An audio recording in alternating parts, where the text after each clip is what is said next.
Assalamualaikum warahmatullahi wabarakatuh. Alhamdulillahirabbil alamin. Allahumma shalli wa sallim ala sayyidina Muhammadin amma ba'du. Kembali lagi bersama saya Eri Riza di Tafkar Podcast. Menyambung pembicaraan yang kemarin dengan narasumber di samping saya yang berhubungan dengan tema akidah, tauhid, ma'rifatullah. Kita sambung hari ini. Bagaimana sih sambungan pembahasan yang kemarin itu? Sebelumnya langsung kita sapa bintang tamu saya di kajian tauhid ini atau akidah ini. Assalamualaikum Kang Irfan. Waalaikumsalam warahmatullahi Damang. Alhamdulillah. Ngobrol deh kan. Ya, Bang. Ngobrol kembali yang urusan yang kemarin nih Kang, menyambung yang kemarin ma'rifatullah. Kita dari mana sih memulai ma'rifatullah? Mengenal Allah itu harus dari mana? Belajar tauhid atau akidah itu awalnya dari mana? Kan nggak semuanya yang kita nonton itu langsung paham nih. Dan mungkin banyak juga dari kita yang orang awam. Jadi banyak sekarang mungkin karena persoalan kehidupan ya Kang. Karena persoalan kehidupan, akhirnya sekarang itu nyari-nyari referensi. Referensi, saya itu pengen belajar lagi nih. Biar lebih yakin lagi nih ke Allahnya seperti apa. Tapi sebagian kita juga kadang bingung Kang. Bingung dalam artian kayak gini, kita harus mulai dari mana sih belajarnya gitu kan. Mudah-mudahan Kang Irfan dengan kajian kali ini bisa menjawab apa yang jadi pertanyaan sahabat Tafkar dimanapun berada nih. Kang, sebetulnya harus mulai dari mana sih Kang? Belajar ma'rifatullah, belajar tauhid itu. Ada orang yang bilang dari sini, dari situ, bahkan saking banyaknya referensi, masyarakat pun bingung kadang-kadang. Saking banyaknya mungkin referensi yang menjelaskan, padahal yang menjelaskan referensi itu semuanya bagus. Semuanya saya yakin bagus. Tapi ini dari Kang Irfan. Gitu kan, dari versi Kang Irfan sebetulnya dari mana sih Kang kita mempelajari tentang ma'rifatullah itu Kang? Sebelumnya Pak Eli ya, kita sapa dulu. Silakan. Assalamualaikum warahmatullahi wabarakatuh. Waalaikumsalam warahmatullahi wabarakatuh. Bismillah, alhamdulillah, wassalatu wassalamu ala rasulillah. Amma ba'd. Subhanaka la ilma lana illa ma 'allamtana innaka antal alimul hakim. Untuk memulai memahami ma'rifatullah atau mengenal Allah ya. Itu sebenarnya ada hadis yang memang itu simple. Hadis simple untuk mengenal Allah itu ya. Memang terutama usia sepuh, misalnya usia yang sudah tua, yang tidak tidak belajar dari awal. Ya. Pas udah tua baru belajar. Iya, gitu. Harus belajar gitu. Pas sudah tua, wah, kita itu ternyata ya ini sangat-sangat membutuhkan gitu ya, sangat dibutuhkan mengenal Allah itu. Nah, ada suatu hadis begini bunyinya. Man 'arafa nafsah 'arafa rabbah. Siapa yang mengenal dirinya tentu akan mengenal Tuhannya. Siapa yang mengenal dirinya tentu akan mengenal Tuhannya. Ini hadis sederhana, tapi kayaknya dalamnya gimana nih Kan? Iya. Sederhana nggak sih sebetulnya Kang Irfan? Ya, insya Allah sederhana. siap Kang Irfan. Iya, para ulama pun ini berbeda pendapat. Ada yang mengenal dirinya itu hanya sebatas jasad saja, misalnya. Penciptaan kita sebagai makhluk Allah, ya. Itu dari situ saja, itu tentu kesananya akan mengenal Allah. Ya. Iya. Hanya mengenal diri saja, gitu ya, secara fisik aja ya. Fisik saja, itu nanti akan mengakibatkan atau menuju mengenal Allah Subhanahu wa ta'ala. Ada yang mengatakan ditambah itu di samping fisik ya. Di samping mengenal fisik itu harus mengenal ruh juga, ruh kita. Dalam diri kita kan Pak Eri tidak cuma jasad. Manusia itu terdapat antara ruh dan jasad. Bahkan ada yang bagi tiga, ruh, jasad, akal. Ruh, jasad, akal. Sebagian ada yang mengatakan seperti itu. Tetapi ini secara umum lah ya. Para ulama mengkategorikan bahwa manusia itu terdapat ruh dan jasad itu di dalam diri kita itu.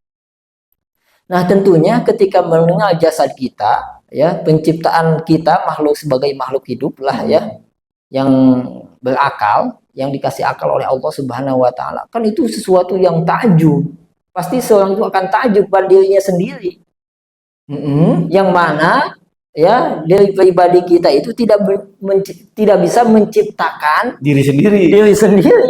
Pasti ada yang mencipta. Pasti ada. Disitulah ditambah kita mempunyai ruh, dan ruh sangat apa namanya, luar biasa. Ya, kayaknya pembahasannya lebih banyak lagi kalau. Iya, ruh kan sebenarnya gini. Pada hakikatnya manusia itu yang berperan besar itu ruhnya. Yang berperan besar itu ruh. Kok bisa kayak gitu? Bukan jasad.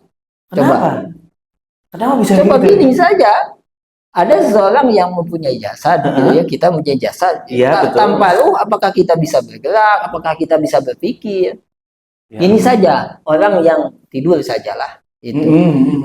Itu kan sebenarnya masih ada keterkaitan ruh ya. Tidur itu dikatakan mati kecil. Tidur itu. Ya, di dalam Al-Qur'an juga dikatakan bahwa tidur itu mati sebenarnya. Yang mana itu ruhnya itu seperti keluar gitu, tapi tetap ada keterkaitan. Nah, itu masih ada keterkaitan saja. Si jasad itu tidak berfungsi ketika tidur. Nggak bisa ngapa-ngapain. Nggak bisa ngapa-ngapain. Paling ego, mimpi. Iya, mungkin cuma itu. Ya. Nah, justru itu, ruh itu sangat-sangat berperan. Makanya seseorang itu bisa aktivitas, bisa berpikir, bisa segala macam, itu ruhnya. Sedangkan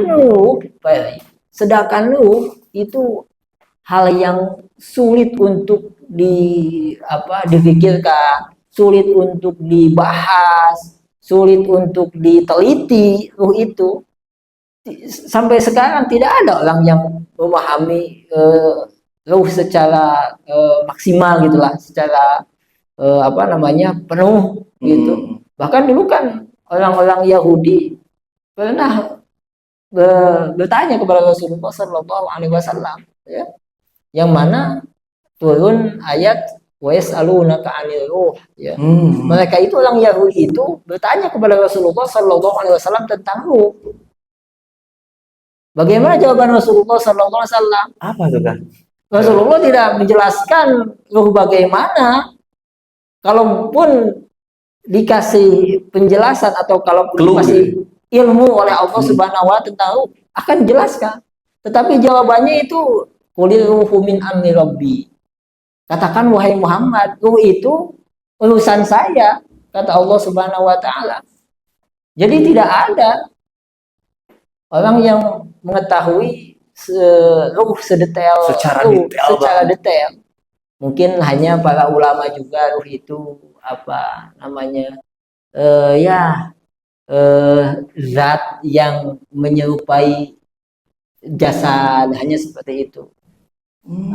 Ini Kang Irfan, ini menarik banget nih pembahasan kali ini nih. Jadi saya kembali lagi ke awal nih Kang Irfan, gitu kan. Jadi dengan hadis yang tadi yang awal itu, sebetulnya untuk mengenal Allah di awal itu sudah bisa sebetulnya. Sudah bisa menjadi pintu kita untuk mengenal Allah. Man arafa nafsahu arafa rabbahu. Itu sudah bisa mewakili lah. Minimal berpikir kita ketika mengenal diri kita, ya. Ketika kita bisa membedakan jasad, ruh, bagaimana keistimewaan jasad kita, keistimewaan di dalamnya seperti apa. Kan complicated di dalamnya. Ya. Masya Allah.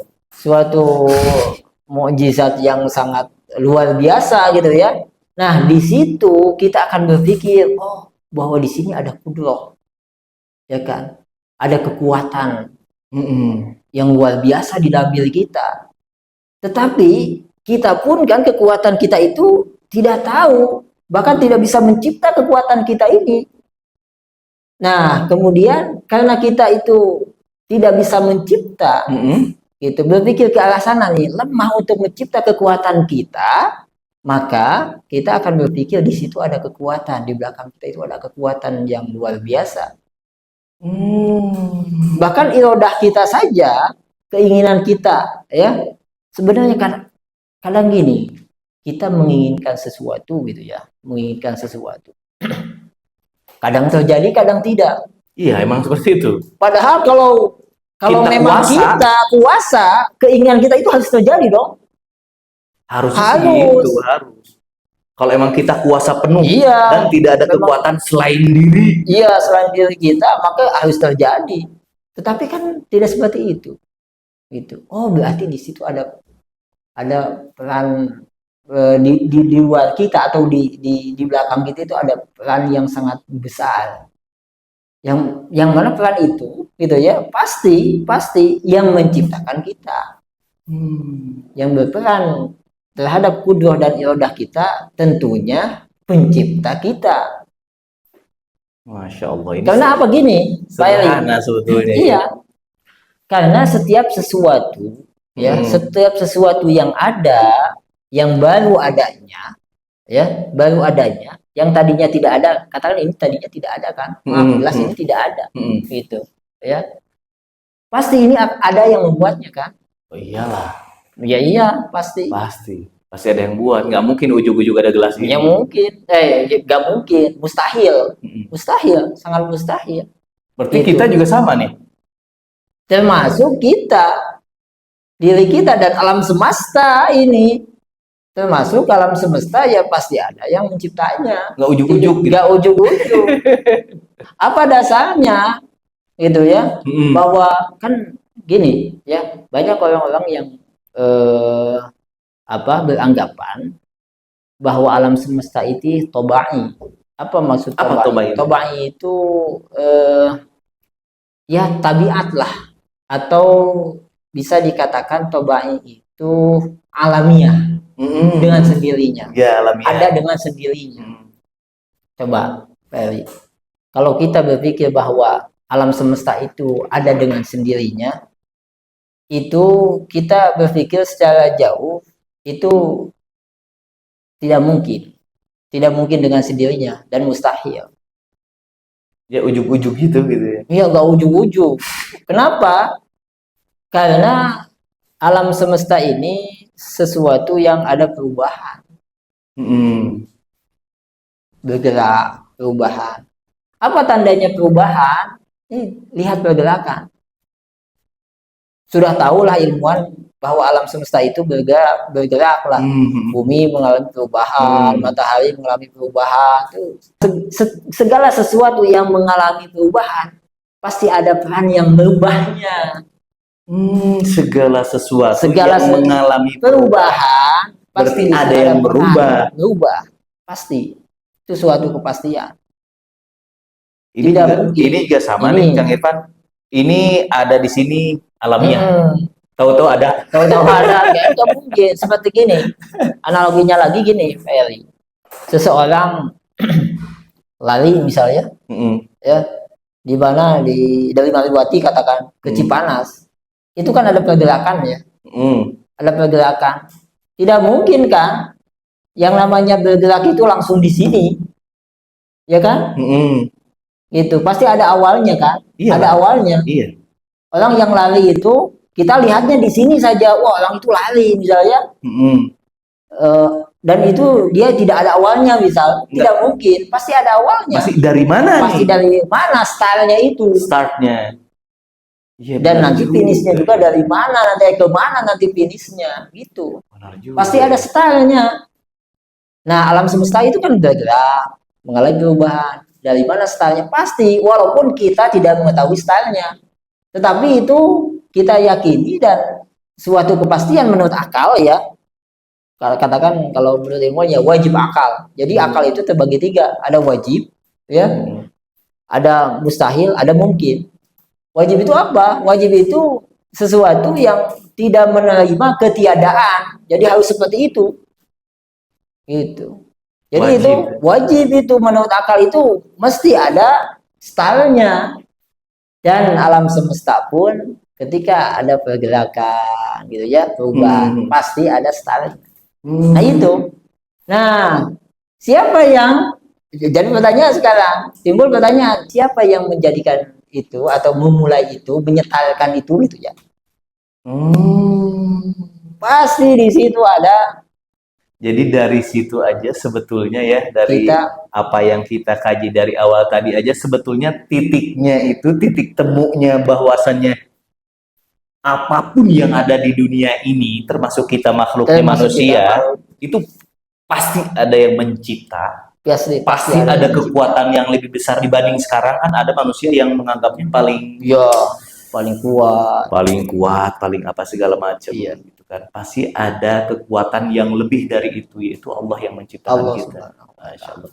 Kang Irfan, sebetulnya saya pengen lanjut nih, ini menarik banget. Nanti boleh nggak Kang Irfan untuk selanjutnya kita live aja nanti Kang Irfan bahas ini, Kang Irfan? Mangga boleh. Mangga gitu kan, karena ini kayaknya panjang nih. Tapi sebetulnya dari pembahasan dari awal ini, sedikit banyaknya sebetulnya udah menjawab, dan mudah-mudahan juga sahabat Afkar di luaran sana yang menonton kajian kali ini tentang ma'rifatullah atau tentang tauhid atau tentang akidah sedikit-sedikit bisa menjawab, karena mungkin hal-hal kayak gini nggak bisa langsung Nggak lagi, bisa langsung, harus pelan-pelan ya.